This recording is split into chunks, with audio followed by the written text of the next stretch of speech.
Hello guys! So for today's video, share ko lang sa inyo ang aking skincare which is itong Glow 190. Bali, every morning pagkatapos kong maghilamos, ipinapahid ko sa aking face itong Glow 190 sunscreen na mayroong SPF 30+++. Ipinapahid ko din siya sa aking leeg. So makikita nyo dito sa video kung paano ko siya i-apply.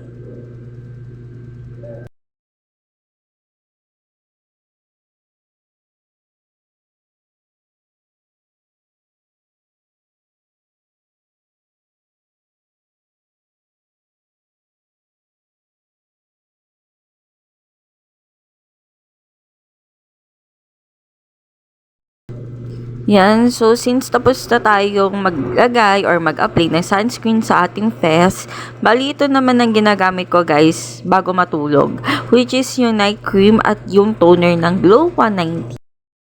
At ito naman yung aking BB powder na nabili ko sa Easy Shop, katabi ng Mercury sa Noveleta kami.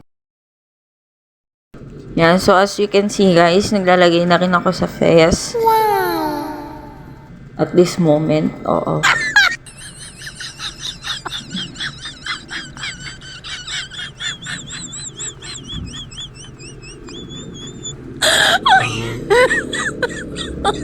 Oh my God! Yan, nakita nyo, naglagay din ako sa leeg.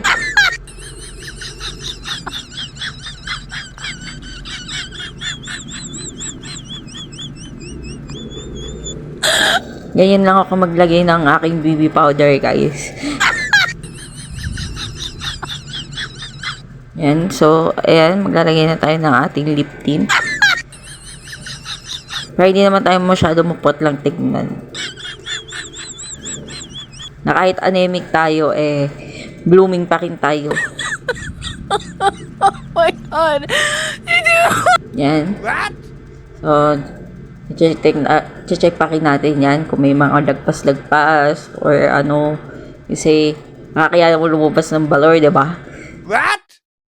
Yan, so since tapos na tayo mag-apply ng ating lip tint, check lang natin bago tayo lumabas ng balor kung okay na ba, pwede na ba. So, yun lang for today's video. Thank you for watching, guys.